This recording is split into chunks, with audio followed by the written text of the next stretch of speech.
grote politiecontrole A73. Voorbereidingen deze show in volle gang. Het is vandaag 26 november. Dit is het Pelemaasjournaal. Afgelopen zaterdag opende Centrum DAS zijn deuren in Venray. Wethouder Twan Jansen deed de officiële opening. DAS komt voort uit het project We gaan het anders doen. Dit is een project van, voor en door mensen uit Venray Centrum West. DAS staat voor Doe activiteiten samen. Het is een reparatiewerkplaats waar kennis gedeeld wordt door jong en oud.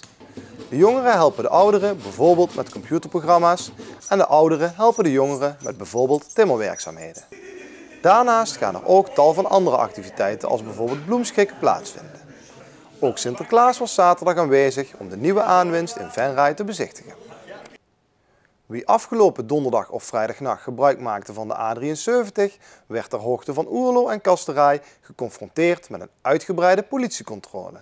Bij het AC-restaurant en de tankstations aan beide zijden van de weg werd ieder voertuig en bestuurder uitgebreid onder de loep genomen. Het was meer dan alleen een verkeerscontrole daar bij de Wust en Romeinse Put. De snelweg was volledig afgesloten en alle voertuigen werden over de parkeerplaats geleid. Alleen vrachtauto's konden daarna weer doorrijden. Wij zijn hier vanavond met heel veel partners een verkeerscontrole aan het doen. Eigenlijk is het een crime control, want we kijken niet alleen naar verkeerszaken, maar ook naar allerlei andere dingen die we zo op de weg tegenkomen in de avond- en nachturen. En daarvoor werden ongeveer 85 personen van verschillende instanties en diensten ingezet. Zoals Rijksdienst voor het Wegverkeer, de douane, de Belastingdienst, de Koninklijke Marechaussee, Vreemdelingenpolitie, Rijkswaterstaat en het Verkeershandhavingsteam. Voertuigen en bestuurders werden compleet doorgelicht. Dat klopt. Wij vragen iedere chauffeur als eerste al om even te blazen omdat we een alcoholcontrole doen. Dat doen we standaard bij staande houdingen 's avonds. Dan kijken we naar de papieren, of de papieren kloppen, of dat de juiste papieren zijn die bij het voertuig passen. En bij de aanhanger, als die eventueel er ook bij is. We kijken of het de echte papieren zijn, of het geen valse kentekenbewijzen of rijbewijzen zijn. En vervolgens gaat ook de Belastingdienst even kijken, want hier staat ook een ANPR-auto. Die scant alle kentekens van alle voertuigen die langskomen. En als die een hit geeft, dan is ook de Belastingdienst even aan de beurt en de Rijksdienst voor het Wegverkeer kijkt naar het voertuig. Ja, je bent net hier die politievijk ingereden. Wat vind je nou van zo'n controle? Ik vind het prima. Ik heb zelf geen problemen met een controle. Ik bedoel, ik rij sowieso niet zonder of met alcohol en dergelijke. En, uiteindelijk is het voor iedereen goed. Hè? Ik bedoel, als iemand met alcohol achter het stuur kruipt, meestal zijn het anderen die slachtoffer worden. Dus ik vind het goed. Daar heb ik geen problemen mee. Ik heb mijn papieren bij me. Voor jou is alles in orde? Ja, zeker weten. Ja, voldoende. Nou, dus kijken wat u zegt. Nou, dat is in orde. Mijn collega vraagt even uw gegevens op de meldkamer en als dat in orde is, kunnen we zo weer verder rijden. Verreweg de meeste weggebruikers hebben geen probleem met de uitgebreide controle. Maar natuurlijk waren er ook enkele uitschieters. Een hond van de douane werd ingezet en dat leverde meteen resultaat op.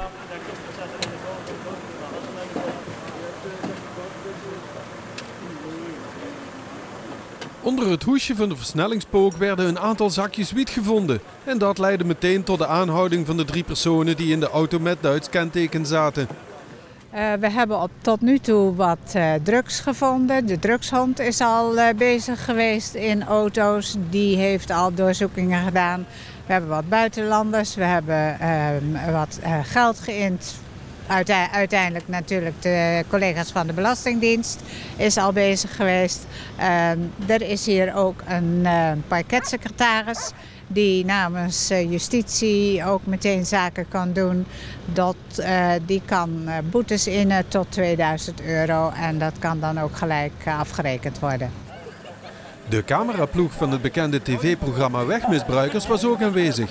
En voor sommige passanten is dat een reden voor een feestje. En zolang de chauffeur maar Bob is en niet gedronken heeft, mag dat feestje dan ook doorgaan. De hockeyheren van Venray verloren zondag op eigen veld de topper tegen Nut met 0-1. De technisch vaardige gasten kwamen in het laatste duel voor de winterpauze in de eerste helft op voorsprong na een snelle uitbraak. Dat bleek achteraf de winnende treffer. In de slotfase van het duel probeerde Venray nog een gelijkspel af te dwingen, maar de thuisploeg wist de spaarzame kantjes niet te benutten. Door de nederlaag moeten de hockeyheren voorlopig afhaken in de strijd om het kampioenschap in de 4e klasse. Venray staat nu 5e op de ranglijst met 19 punten uit 11 duels. Tegenstander Nut deed met de winst zondag goede zaken en is nu koploper met 25 punten uit 11 wedstrijden. Op 8 en 9 december houdt Dizzy Dance een voorstelling in de Schouwburg. 600 dansers doen mee aan de show. De titel van de voorstelling is Cadeau, een thema dat symbool staat voor het optreden zelf en past in de tijd van het jaar. Natuurlijk ben je door kerst en Sinterklaas al in de sfeer van cadeautjes, dus dat speelt wel heel erg mee. Maar als we voorstellingen hebben, dan is ons publiek voor het grootste gedeelte familie, ouders, broertjes, zusjes. En dat is altijd wel heel bijzonder om naar je eigen kind te kijken in de voorstelling.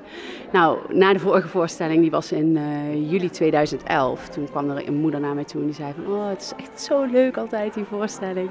Het is als een cadeautje. En dat vond ik zo mooi gezegd en dat heb ik ergens opgeslagen en toen ik ging nadenken over wat gaan we nu doen, toen dacht ik van, we gaan iets doen met cadeautjes.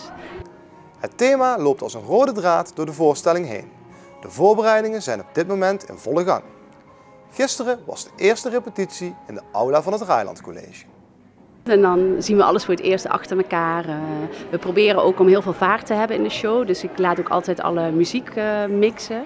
Zodat het publiek van de ene in de andere sfeer wordt getrokken. En iedereen heeft wel eens een liedje of een muziekje wat hem niet zo aanspreekt. Maar dan komt er alweer meteen iets anders. Dus dat is heel leuk. Maar dat behoeft toch wel heel veel samenwerking van de groepen onderling. Dus dat zijn we vandaag aan het doen. Dus vandaag zie je wel heel veel dingen die nog heel erg veel verbeterd kunnen worden.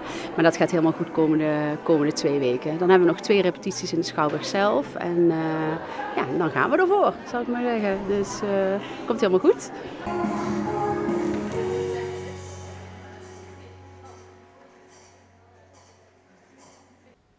Tot zover dit Pillemaarsjournaal. Tips kunt u mailen naar de redactie. Deze uitzending wordt herhaald tot en met dinsdag 12 uur 's middags. Dinsdagavond om 7 uur is de eerstvolgende nieuwe uitzending. Zometeen nog het weerbericht. Weer of geen weer, bij ons is het altijd vakantieweer. Morgen zijn er flink wat wolkenvelden. De bewolking wordt afgewisseld met opklaringen. Het wordt maximaal 9 graden. Woensdag wordt het mede door een noordwestenwind kouder met 6 graden. Ook is er kans op nachtvorst. Ik wens u nog een hele fijne avond en tot morgen.